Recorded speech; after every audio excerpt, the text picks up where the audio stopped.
Hello, everybody. Dave Neal here, stand-up comic, host of Bachelorette. Recap premiering June 7th, 2021. It is a Friday afternoon. We're just tying up some loose ends. I'm about ready to go enjoy an afternoon in the sun. But in the meantime, we got a couple of stories left. I got a Rachel Kirkconnell story coming right after this. But first, Kelley Flanagan on the Chicks in the Office podcast, playing a clip about how things went down with Horton ex Peter Weber. As we know, Kelley Flanagan was voted off. I've been watching a lot of Survivor. She was sent home, bags packing, episode 7 of Peter's season of The Bachelor. And, she seemed to have a good connection with Peter, but didn't quite work out on camera. Something that maybe, didn't feel comfortable on the show. Whatever the case may be, they got their relationship rekindled afterwards. Now, Peter had to go through Hannah Ann Sluss. Broke up with her after getting engaged. Then he's with Madison Pruitt. That didn't end well when his mom, Barb, hated Madison Pruitt, which, I don't like either of them. You know what I mean? The whole season I could forget about. Can I get one of those Men in Black what are those called? Neuralizers to make me forget these people exist? That would be nice. But anyway, they rekindled their romance on again, off again, and it looks like it ended. I'm not going to say he cheated on her, but you be the judge. Read the subtext of what Kelley is saying. So let me just click on and if you want to watch the full episode, you know where to find it. Podcast apps, just search Chicks in the Office. But here's Kelley Flanagan. I was like, listen, if you're not 100% in this, because I was more of the hesitant one, and I was like, if you're not 100% in this, I'm 100% out. Like, I'm getting the hell out of here. Like, this is just way too much for me. And then it ended really badly, and I essentially went off on him, I think I still had his, find my friend. I ended up, leaving New York and going to one of my girlfriend's house. And he texted me. I didn't respond. And then found some news out that I wasn't happy about. Still had each other on, find my friends. It was, we were closing it out, it was ending, but still wasn't, necessarily done. And then heard news that I was not thrilled about. And so I went off and I essentially said, get the hell out of my life. And then ended really badly. Birthday came, 2 weeks, texted me again. I just said, lose my number. I kind of was like, listen. So that's it. That's the clip they give us. Find my friends. Kelley still was linked up to Peter Weber on the Find My Friends app, which is Colton Underwood's way of saying a tracking device. It's a little bit, Colton, you're not looking for your friend. She's an ex and she doesn't want to be with you. But in the Find My Friends, I guess, I don't even know. I guess I'm old here, but I guess it's an app on your phone where it can link you up with your friend. Who needs that? Text your friend. If they don't get back to you, they'll get back to you when they do.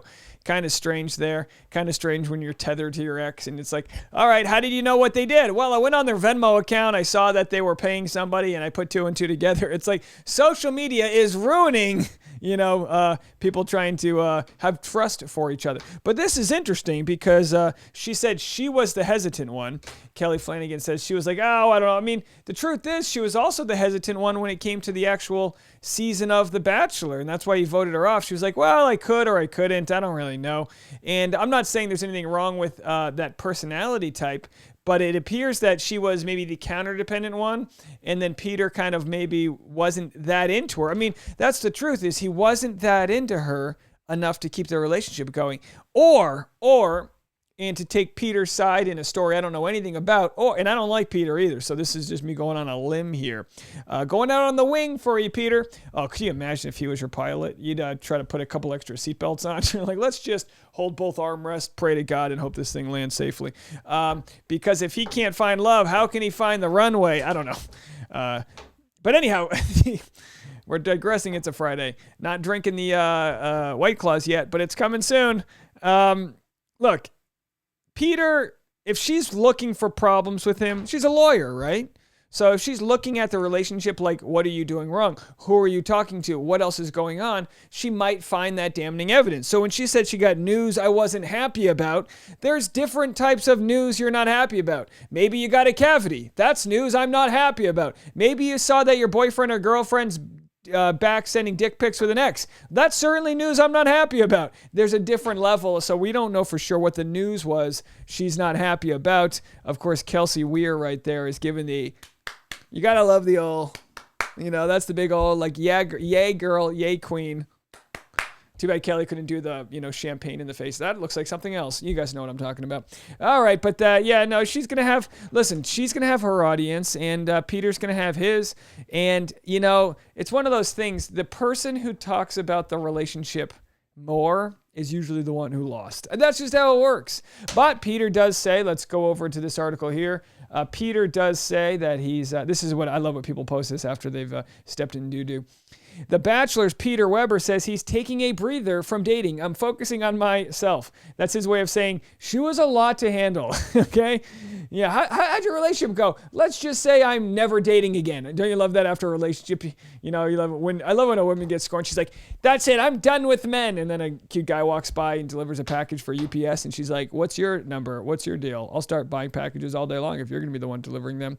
Oh, but those UPS guys in those short brown shorts, and they're always climbing the stairs. Nice tree trunk legs. Okay. He says, I've gone on my fair share of dates. The former Bachelor 29 tells People with a laugh, I think I can take a breather.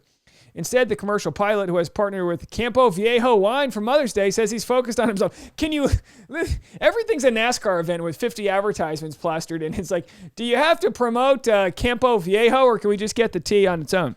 He says, I'm obsessed with New York, who moved to the city earlier this year following his breakup with Kelley Flanagan in December. It's a new adventure every day.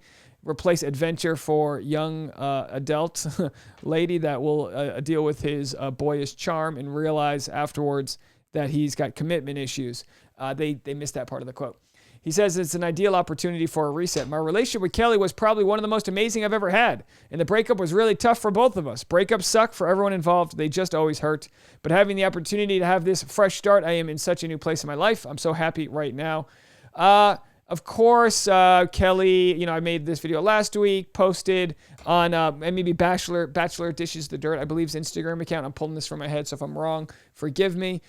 Kelley posted a comment or commented saying, oh, nice, way to hang out with my friend. And it was one of those like post-divorce settlement, gripes in a relationship where you go, oh, really? You're going to go to the dog park I used to go to? Now I can't go to that dog park? Oh, yeah. When you break up with someone, look, I broke up with someone and I literally couldn't go to that side of New York City for like 3 years. Everyone who's lived in New York City knows this. There are parts of the city you'll no longer traverse for fear you'll run into an ex. Because you're like, no, the ex lives on 3rd Avenue between 72nd and 86th, so I'm not going anywhere between Amsterdam and 1st Avenue, 50th Street, all the way up to 116th. That zone's blacked out. And if you don't know listen, comedy's about, I like a good niche joke here, and I feel like if you live in New York City, you know what I'm talking about. Like I lived on the west side. I had that one train. That was my train. Somebody on 96th Street broke my heart. I had to take the express, so I could go 52nd Columbus Square. I had to go to Columbus Circle all the way up to 125th and then transfer to the 1. Listen, you do what you got to do to stay out of people's way is my point. The problem is when you have some sort of incestuous, but I can't look at Peter any longer promoting his wine. Like this looks like the type of wine you see in like a bad soap opera. Oh, it's me. I run a vineyard at Campo Viejo. Oh, that's my second evil twin brother. Whatever. I'm not good at soap operas here. I got soap opera hair, though. I'll tell you that much. I got soap opera hair. This is 1 p.m. hair right here. Anyway, so the point is that when you're in such an incestuous relationship, being that Bachelor Nation, it's going to be about jockeying for who is right. Like if I broke up with an ex and they went on a podcast and everyone who knew me got to hear her side of the story, I'd be like, all right, I guess I got to share my side. I'm here to promote my Viejo wine, but I guess I'll share my side of the story. Truth is, the truth is always somewhere in between. Chances are Peter's not ready to settle down. Chances are Kelley might be a little litigious in her relationship. I don't know. Maybe. She had a hard time dealing with people on the show. That's not always a correct, a way to reflect somebody's character, but she had a hard time on the show, and then she's still talking a lot of trash even when the relationship's over, which is it's fine. It's like, I understand, speak your truth. That's what I'm just speaking my truth. It's like, those are all lies. Yeah, but it's my truth, and who are you to deny my truth? Are you gaslighting me? Honey, it's like I was just going to say, do you want to watch Survivor or Lost? Like, stop gaslighting. Okay. these are act outs. This isn't a true story. That's not how it actually goes. But find my friends. Well, she found her ex, that's for sure. And she got the news she wasn't happy about, and she went off on him. I'd like to know what that entails. What does going off on somebody mean? Was it in person? Are you just wagging your finger at a deli? Or were you like throwing condiments at the other person? Because, you know, it can make a difference. Let us know. All right, if anyone wants any other content, I got my Friday Patreon-only episode. Tasha made a guest appearance. I dragged Tasha in. She was about to take a shower. I was like, come on, talk to everybody. We doubled our Patreon. So many new people are joining. It's $5, $8, $12, or $50 a month. Either way, you get all the media. So for $5 quick bucks, you can get these stories. I discuss a Bachelor villain, and I defend I defend a Bachelor villain, and you can hear me out if you want to watch that. It's on YouTube. It's unlisted, so it's on Patreon only. Link below. And also, if you want a free episode, here's a quick 5-second clip of my episode I dropped today, a tour of my Bachelor recap studio. Subscribe and leave a comment. I shot that myself. Look at that. So that's the vlog, and I go through a whole list of like, I prop it up on this Christmas. This is where I'm at. This is my studio right here. I got a new green screen. I go over the whole thing. I tell you about all the equipment I use. Like if you like some behind the scenes look at everything, that's the episode for you. You can just click on that. I'll put a link right over there, and you can check that out. That's free. You can watch that right now. That's on my vlog channel. I think by Monday or Tuesday, as the trend's going, the channel will be monetized. So thank you all the people that checked that have checked out my vlog channel and see the behind the scenes of my life and everything else that's going on. And all right, I got to go find my friends now. I got to go. I'm too old for this. Can't we just go back to flip phones? Too much technology. All right, guys, have a good one. We'll see you later. Bye now.